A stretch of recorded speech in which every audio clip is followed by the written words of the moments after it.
નમસ્તે, તમારું સ્વાગત છે બુનિયાદી સ્ટડી ચેનલમાં। હવે આપણે જોવાનું છે રાજ્ય પરીક્ષા બોર્ડ પર આધારિત અભ્યાસક્રમ મુજબ સામાજિક વિજ્ઞાન ધોરણ 9 ચેપ્ટર 8 1થી 7 ચેપ્ટર મેં મૂકેલા છે। જો તમે ન જોયા હોય તો એ જોઈ લેજો। પાઠ્યપુસ્તક પર આધારિત વન લાઇનર પ્રશ્ન જવાબ છે। એમાં પ્રશ્ન પહેલો આપણે જોઈએ। કોઈપણ દેશનું શાસન ચલાવવા માટે ઘડવામાં આવેલા નિયમોના વ્યવસ્થિત સંગ્રહને તે દેશનું શું કહે છે? જવાબ આવશે બંધારણ। બીજો પ્રશ્ન છે બ્રિટિશ સરકાર દ્વારા 3 સભ્યોના કેબિનેટ મિશનને ભારતની આઝાદીનો ઉકેલ શોધવાનું કાર્ય ક્યારે સોંપવામાં આવ્યું? જવાબ છે 15મી માર્ચ 1946। ત્રીજો પ્રશ્ન છે બંધારણના ઘડતર અંગેનું માળખું ઘડવા માટે કોની રચના કરવામાં આવી? જવાબ આવશે બંધારણ સભાની। ચોથો પ્રશ્ન છે બંધારણ સભામાં કેટલા સભ્યો હતા? જવાબ આવશે 389। પાંચમો પ્રશ્ન છે બંધારણ સભાના અધ્યક્ષ કોણ હતા? જવાબ આવશે ડૉક્ટર રાજેન્દ્ર પ્રસાદ। છઠ્ઠો પ્રશ્ન છે બંધારણની મુસદ્દા સમિતિના અધ્યક્ષ કોણ હતા? જવાબ આવશે ડૉક્ટર ભીમરાવ આંબેડકર। સાતમો પ્રશ્ન છે બંધારણ સભાએ પોતાની કામગીરી ક્યારે શરૂ કરી? જવાબ આવશે 9 ડિસેમ્બર 1946। આઠમો પ્રશ્ન છે બંધારણ ઘડવામાં કેટલા દિવસનો સમય લાગ્યો? જવાબ આવશે 2 વર્ષ 11 માસ અને 18 દિવસ। નવમો પ્રશ્ન છે બંધારણ સભાએ પોતાની કામગીરી કેટલી બેઠકોમાં પૂર્ણ કરી? જવાબ આવશે 166। 10મો પ્રશ્ન છે બંધારણમાં પ્રથમ કેટલા અનુચ્છેદ અને કેટલા પરિશિષ્ટ હતા? જવાબ આવશે 295 અનુચ્છેદ પહેલા હતા અને 8 પરિશિષ્ટ હતા। 11મો પ્રશ્ન છે બંધારણમાં સુધારા સાથે કેટલા અનુચ્છેદો અને કેટલા પરિશિષ્ટ થયા? જવાબ આવશે 395 અનુચ્છેદ અને 9 પરિશિષ્ટ થયા। 12મો પ્રશ્ન છે બંધારણ સભામાં ક્યારે બંધારણ સર્વાનુમતે પસાર થયું? જવાબ આવશે 26 નવેમ્બર 1949। 13મો પ્રશ્ન છે ભારતમાં બંધારણ અમલમાં ક્યારે આવ્યું? જવાબ આવશે 26 જાન્યુઆરી 1950। 14મો પ્રશ્ન છે આપણું રાષ્ટ્રીય ચિહ્ન કયું છે? જવાબ આવશે 4 સિંહોની મુખાકૃતિ। 15મો પ્રશ્ન છે આપણું રાષ્ટ્રીય સૂત્ર કયું છે? જવાબ આવશે સત્યમેવ જયતે। 16મો પ્રશ્ન છે બંધારણનો પ્રારંભિક હાર્દરૂપ અને વિશિષ્ટ સ્થાન ધરાવતું તત્વ કયું છે? જવાબ આવશે આમુખ। 17મો પ્રશ્ન છે આમુખ બંધારણનું શું છે? જવાબ આવશે આત્મા છે। 18મો પ્રશ્ન છે 1976ના 42મા બંધારણીય સુધારાથી આમુખમાં કયા શબ્દો ઉમેરવામાં આવ્યા? જવાબ આવશે સમાજવાદી, બિનસાંપ્રદાયિક, રાષ્ટ્રીય એકતા અને રાષ્ટ્રની અખંડિતતા। 19મો પ્રશ્ન છે આમુખ બંધારણના કયા તત્વોને વાચા આપે છે? જવાબ આવશે મૂળભૂત હેતુઓ, ધ્યેયો, આદર્શો અને સિદ્ધાંતો। 20મો પ્રશ્ન છે આમુખ બંધારણના ઉદ્દેશ થકી ભારતમાં શું સ્થાપવાની ઈચ્છે છે? તો કલ્યાણ રાજ્ય। 21મો પ્રશ્ન છે આમુખ દ્વારા કોના માનસનો પરિચય થાય છે? જવાબ આવશે બંધારણના ઘડવૈયાઓના। 22મો પ્રશ્ન છે આમુખ બંધારણનું શું છે? જવાબ આવશે અર્ક। 23મો પ્રશ્ન છે આમુખ બંધારણની જોગવાઈઓને સમજવામાં કોની ગરજ સારે છે? જવાબ આવશે હોકાયંત્રની। 24મો પ્રશ્ન છે આમુખને કોનું પીઠબળ હોય છે? જવાબ આવશે ઉચ્ચ આદર્શો અને ધ્યેયોનું। 25મો પ્રશ્ન છે ભારતના બંધારણમાં ભારતના લોકોને કઈ સત્તા આપવામાં આવી છે? જવાબ આવશે આખરી સાર્વભૌમ સત્તા। 26મો પ્રશ્ન છે સત્તાની અંતિમ બાગડોર કોના હસ્તક છે? જવાબ આવશે લોકોના। ત્યાર પછી 27મો છે લોકશાહી, ડેમોક્રેસી શબ્દ મૂળ કયા શબ્દ પરથી ઉતરી આવ્યો છે? જવાબ આવશે યાદ રાખજો ગ્રીક શબ્દ ડેમોસ એટલે કે લોકો અને ક્રેટોસ એટલે સત્તા પરથી, ખાસ યાદ રાખજો ગ્રીક શબ્દ પરથી ઉતરી આવ્યો છે।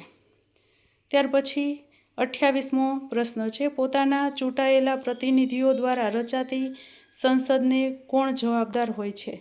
જવાબ આવશે કારોબારી. 29મો પ્રશ્ન છે, લોકોનું, લોકો વડે અને લોકો માટે ચાલતું રાજ્ય એટલે શું? જવાબ આવશે લોકશાહી રાજ્ય. 30મો પ્રશ્ન છે, સાચી સત્તા કોના હાથમાં હોય છે? જવાબ આવશે પ્રધાનમંડળના હાથમાં હોય છે. 31મો પ્રશ્ન છે, પ્રધાનમંડળની રચના ક્યાંથી થાય છે?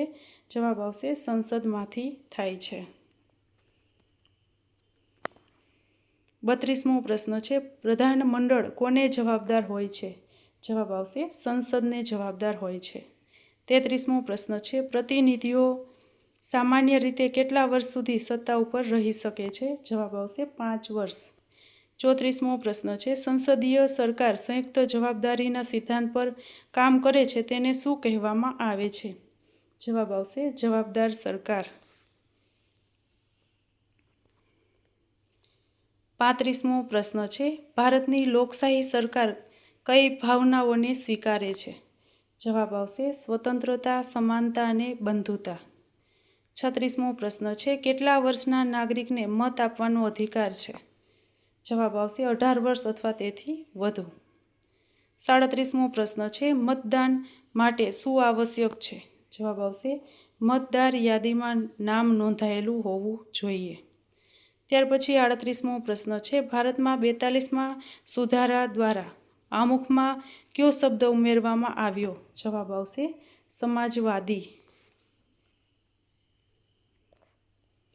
39મો પ્રશ્ન છે, ભારતીય બંધારણનો મુખ્ય ઉદ્દેશ શું છે? જવાબ આવશે કલ્યાણ રાજ્ય સ્થાપવાનું. 40મો પ્રશ્ન છે, ભારતીય બંધારણ કયો દસ્તાવેજ છે? જવાબ આવશે સામાજિક દસ્તાવેજ છે. 41મો પ્રશ્ન છે, બંધારણના કયા સુધારાથી આમુખમાં બિનસાંપ્રદાયિક શબ્દ ઉમેરાયો? જવાબ આવશે 1976ના 42મા સુધારા દ્વારા. 42મો પ્રશ્ન છે, બંધારણનું મૂળ તત્વ અને લોકશાહીનું અનિવાર્ય લક્ષણ કયું છે? જવાબ આવશે બિનસાંપ્રદાયિકતા.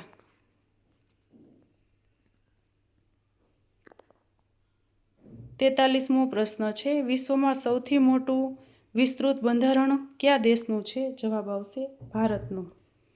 44મો પ્રશ્ન છે, બ્રિટન અને ઇઝરાયેલનું બંધારણ કેવું છે? જવાબ આવશે મૌખિક પ્રકારનું. 45મો પ્રશ્ન છે, ભારતનું બંધારણ કેવું છે? જવાબ આવશે લેખિત છે. ત્યાર પછી 46મો પ્રશ્ન છે, ભારતનું બંધારણ કેટલા ભાગોમાં વહેંચાયેલું છે? જવાબ આવશે યાદ રાખજો 22 ભાગોમાં વહેંચાયેલું છે. 47મો પ્રશ્ન છે, હાલમાં બંધારણમાં કેટલા અનુચ્છેદો અને પરિશિષ્ટો છે? જવાબ આવશે 395 અનુચ્છેદ છે અને 8 પરિશિષ્ટ છે. હાલમાં 12 પરિશિષ્ટો છે. 48મો પ્રશ્ન છે, કયા દેશમાં દરેક વ્યક્તિ દ્વિનાગરિકત્વ ધરાવે છે? જવાબ આવશે અમેરિકા. 49મો પ્રશ્ન છે, બંધારણ ભારતને કેવી રીતે વર્ણવે છે? જવાબ આવશે રાજ્યોનો સંઘ. 50મો પ્રશ્ન છે, ભારત કેવું રાજ્ય છે? જવાબ આવશે સંઘીય રાજ્ય છે. ત્યાર પછી 51મો પ્રશ્ન છે, સંઘ યાદીમાં કુલ કેટલા વિષયો છે? જવાબ આવશે 97 વિષયો છે. 52મો પ્રશ્ન છે, કેન્દ્ર યાદીમાં કાયદો ઘડવાની સંપૂર્ણ સત્તા કોને છે? જવાબ આવશે સંસદને છે. 53મો પ્રશ્ન છે, રાજ્ય યાદીમાં કેટલા વિષયો છે? જવાબ આવશે 66. 54મો પ્રશ્ન છે, રાજ્ય યાદીમાં કાયદો ઘડવાની સત્તા કોને છે? જવાબ આવશે રાજ્ય ધારાસભાને. 55મો પ્રશ્ન છે, સંયુક્ત યાદીમાં કેટલા વિષયો છે? જવાબ આવશે 47.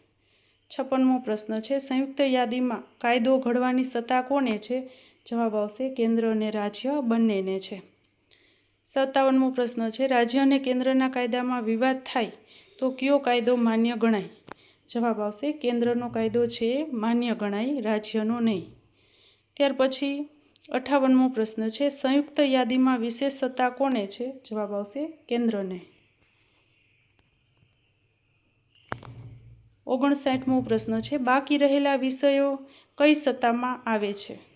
જવાબ આવશે શેષ સત્તા છે એમાં બધા વિષયો જે બાકી રહ્યા છે એ બધા એમાં એનો સમાવેશ થઈ જાય છે. ત્યાર પછી 60મો પ્રશ્ન છે, શેષ સત્તામાં કાયદો ઘડવાની અને ફેરફાર કરવાની સંપૂર્ણ સત્તા કોને છે? જવાબ આવશે કેન્દ્ર સરકારને છે. 61મો પ્રશ્ન છે, આયાત નિકાસ જકાત, આબકારી જકાત, કરવેરો વગેરે કોને ફાળવવામાં આવે છે? એટલે કે એની આવક કોને થાય છે? તો જવાબ આવશે કેન્દ્ર સરકારને. ત્યાર પછી 62મો પ્રશ્ન છે, વેચાણ વેરો અને મનોરંજન વેરો, શિક્ષણ વેરો અને મહેસૂલ છે એ કોને ફાળવવામાં આવે છે? એટલે એની આવક કોને જાય છે? તો જવાબ આવશે રાજ્યોને. ત્યાર પછી 63મો પ્રશ્ન છે, બંધારણમાં કેટલા પ્રકારની કટોકટીની જોગવાઈ છે? જવાબ આવશે 3. 64મો પ્રશ્ન છે, રાજ્યમાં સરકાર ન ચાલે ત્યારે કઈ સરકાર લાગુ પડે છે? જવાબ આવશે રાષ્ટ્રપતિ શાસન. 65મો પ્રશ્ન છે, યુદ્ધ અથવા બાહ્ય આક્રમણ વખતે કઈ કટોકટી જાહેર થાય છે? જવાબ આવશે સલામતી વિષયક કટોકટી. 66મો પ્રશ્ન છે, નાણાકીય સંકટ સમયે કઈ કટોકટી જાહેર થાય છે? જવાબ આવશે નાણાકીય કટોકટી. 67મો પ્રશ્ન છે, લોકસભાની રચના કેવી રીતે થાય છે? જવાબ આવશે લોકો દ્વારા ચૂંટાયેલા પ્રતિનિધિઓથી. 68મો પ્રશ્ન છે, સંસદમાં કેટલા ગૃહો હોય છે? જવાબ આવશે 2 ગૃહો, ઉપલું ગૃહ અને નીચલું ગૃહ. 69મો પ્રશ્ન છે, પ્રધાનમંત્રીની પસંદગી ક્યાંથી થાય છે? એટલે કે પ્રધાનમંડળની પસંદગી ક્યાંથી થાય છે? તો સંસદમાંથી પ્રધાનમંડળની પસંદગી થાય છે. એ પ્રધાનમંડળ આવશે. 70મો પ્રશ્ન છે, પ્રધાનમંડળ કોને જવાબદાર છે? જવાબ આવશે સંસદને જવાબદાર છે. ત્યાર પછી 71મો પ્રશ્ન છે, પ્રધાનમંડળ કેટલા સમય સુધી સત્તામાં રહે છે? જવાબ આવશે લોકસભાનો વિશ્વાસ હોય ત્યાં સુધી. 72મો પ્રશ્ન છે, સંસદીય સરકાર કયા સિદ્ધાંત પર કામ કરે છે? જવાબ આવશે સંયુક્ત જવાબદારી. 73મો પ્રશ્ન છે, કેન્દ્રમાં વહીવટ કોના નામે ચાલે છે? જવાબ આવશે રાષ્ટ્રપતિના નામે ચાલે છે. 74મો પ્રશ્ન છે, રાજ્યમાં વહીવટ કોના નામે ચાલે છે? જવાબ આવશે રાજ્યપાલના નામે ચાલે છે. 75મો પ્રશ્ન છે, વાસ્તવિક સત્તા કોના હાથમાં હોય છે? જવાબ આવશે પ્રધાનમંત્રીના હાથમાં હોય છે. 76મો પ્રશ્ન છે, રાજ્યમાં વાસ્તવિક સત્તા કોના હાથમાં હોય છે? જવાબ આવશે મુખ્યપ્રધાન એટલે કે મુખ્યમંત્રીના હાથમાં હોય છે. 77મો પ્રશ્ન છે, રાજ્યનું પ્રધાનમંડળ કોને જવાબદાર છે? જવાબ આવશે વિધાનસભાને. 78મો પ્રશ્ન છે, લોકસભાની મુદત કેટલી હોય છે? જવાબ આવશે 5 વર્ષ હોય છે. 79મો પ્રશ્ન છે, રાજ્યસભામાં રાષ્ટ્રપતિ કેટલા સભ્યોની નિમણૂક કરે છે? યાદ રાખજો 12 સભ્યોની નિમણૂક કરે છે. 80મો પ્રશ્ન છે, રાજ્યસભા કેવું ગૃહ છે? જવાબ આવશે કાયમી ગૃહ છે. ત્યાર પછી 81મો પ્રશ્ન છે, રાજ્યસભામાં દર 2 વર્ષે કેટલા સભ્યો નિવૃત્ત થાય છે? જવાબ આવશે 1/3 નિવૃત્ત થાય છે. 82મો પ્રશ્ન છે, રાજ્યસભાના સભ્યોની મુદત કેટલી છે?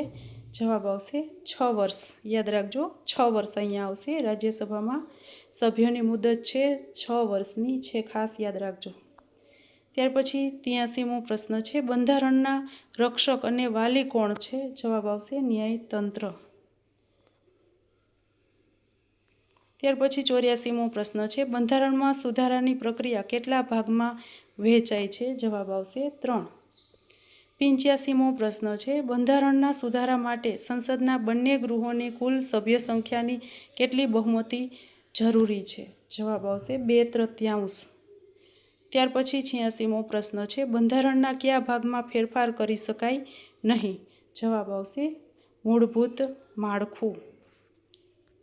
ત્યાર પછી 87મો પ્રશ્ન છે, ગૌરવપૂર્ણ જીવન માટે કયા હક્કો આપવામાં આવ્યા છે? જવાબ આવશે મૂળભૂત હક્કો. ત્યાર પછી 88મો પ્રશ્ન છે, 6 થી 14 વર્ષના બાળકોને કયો હક આપવામાં આવ્યો છે? જવાબ આવશે ફરજિયાત શિક્ષણનો હક. ત્યાર પછી 89મો પ્રશ્ન છે, લોકોના રક્ષણ સલામતીની સાથે કલ્યાણ સાધવાનો પ્રયાસ કોણે કરવાનો હોય છે? જવાબ આવશે રાજ્યએ.